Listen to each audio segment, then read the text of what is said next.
Hi friends, it's Mr. Whalen. I am back with another story. This is one I found when I was putting my book back in the library and putting it on the shelf where it belongs. I found another book by the same author. We'll do that sometimes because what you know about the library, if you're looking for picture books, and you can see right there where it has the little E and it's got the first three letters of the author's name, so you know where it's supposed to go on the shelf. You're putting it away the right way, sometimes you'll find books by the same author because their names should all be together on the shelf, right? Okay. Anyway, I found another book by this author, Jacqueline Woodson. Now, the last book I read of hers was called Each Kindness.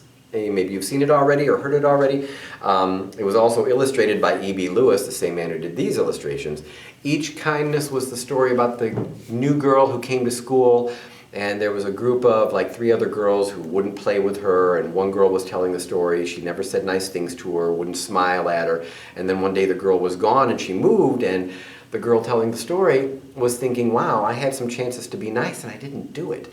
And you know, it was a story about how each little thing we do for someone can be an act of kindness. It's always important to do those things when we think of them or when we can do them, because someday we might not be able to. You know, that person might be gone and we didn't do the kind things that we could have when we had the chance. So, Jacqueline Woodson wrote another wonderful book. She's written lots of books, it turns out. I've looked her up a little bit on the internet and I found out a lot about her. She's written a lot of really good books. She's won some really important awards for writers. And The Other Side, when I found this down in our library, is a wonderful, wonderful book that she wrote, and I wanted to share it with you today. So let's take a look and see what The Other Side is about. The Other Side. Now I'm looking at this, and I see a girl on a tire swing, and I see a girl way back here on a fence. The other side, well, I'm guessing she's talking about the other side of the fence. You know, if you've got a fence, there's 2 sides to it, right? The side you're on and the other side that the other person's on. So that seems to be what the girl, and I noticed too, well, one thing that stands out for me is these 2 girls, they look a little different.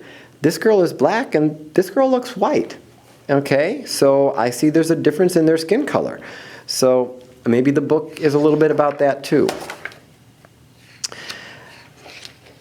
Jacqueline Woodson, she wrote this book for Elisabetta and Tashawn, and E.B. Lewis, who did the illustrations, to my dear friend Fran Emery.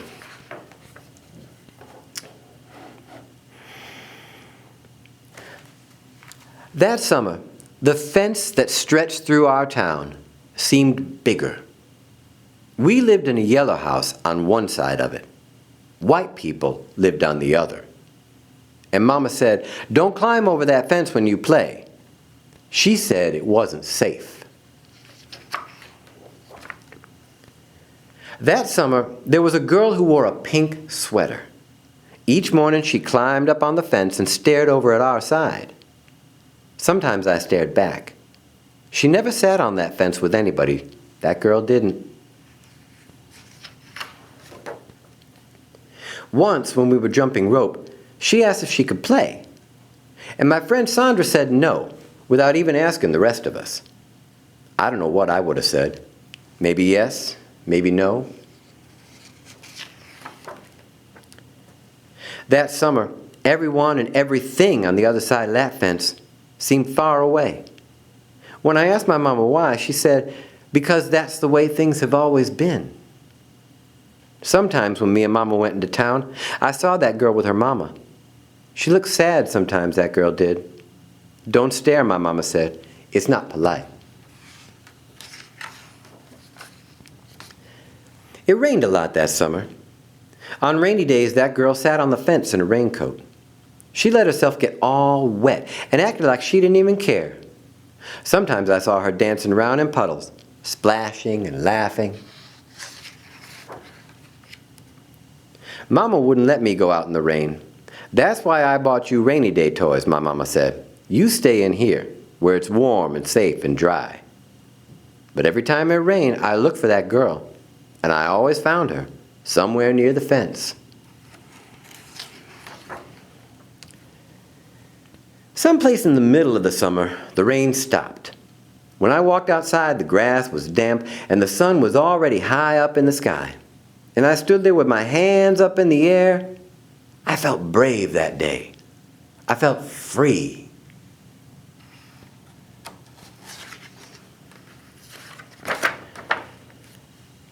I got close to the fence, and that girl asked me my name.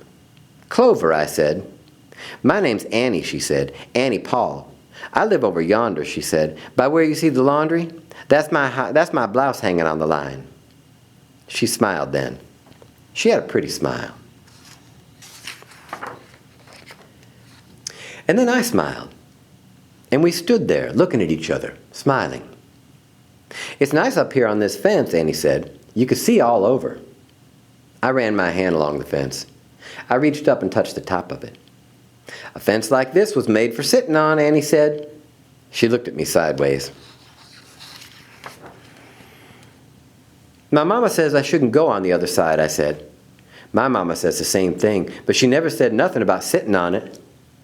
Neither did mine, I said. That summer, me and Annie sat together on that fence. And when Sandra and them looked at me funny, I just made believe I didn't care. Some mornings my mama watched us. I waited for her to tell me to get down from that fence before I break my neck or something, but she never did. I see you made a new friend, she said one morning. And I nodded, and Mama smiled. That summer, me and Annie sat on that fence and watched the whole wide world around us. One day, Sandra and them were jumping rope near the fence, and we asked if we could play. I don't care, Sandra said. And when we jumped, Sandra and me were partners, the way we used to be. When we were too tired to jump anymore, we sat up on that fence, all of us in a long line.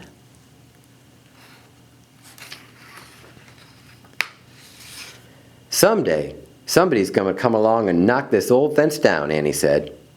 And I nodded. Yeah, I said. Someday.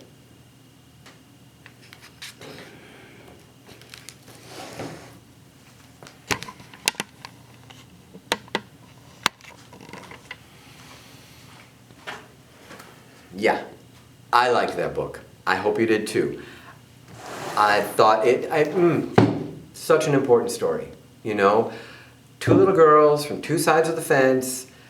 Mama said, don't go to the other side of the fence. Don't go over there, it's not safe. We hear these things from parents, teachers, don't do that, it's not safe. Those people aren't safe, that thing's not safe. You know. And we learn a lot from our parents, but sometimes kids, you know, we just got to take a chance on something. Meet somebody. Say hi to somebody. Get to learn something about somebody.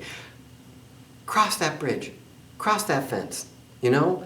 Meet the person on the other side of that fence. Get to know that person. You know? So much we don't know about each other because those fences keep us apart. And, you know, those girls, it took them a while, but they figured out, hey, you know what? This fence between us, it doesn't have to be between us. We can get on this fence and we can be together. And then someday somebody's going to knock that fence down. Or the fence is just going to get old. It's going to crumble and fall away. Fence won't matter anymore because we met each other and we got to know each other in spite of that fence. Know what I mean? So, good story, important story. I thought it was beautifully told. It's a very hopeful story about how, you know, people, no matter what color they are, what they believe in, they can get together and they can make friends, you know, and they can get to know each other and not worry about the fence. You know, the fence isn't important. So I thought this was a really good story. Hope you enjoyed it. And I want to find some more stuff by Jacqueline Woodson. I think this is the only other book of hers we have here, but I'm going to be looking around and see if I can find some more to share later. All right, well, I'll be back for another story another time, and I will see you then. Thank you. Bye.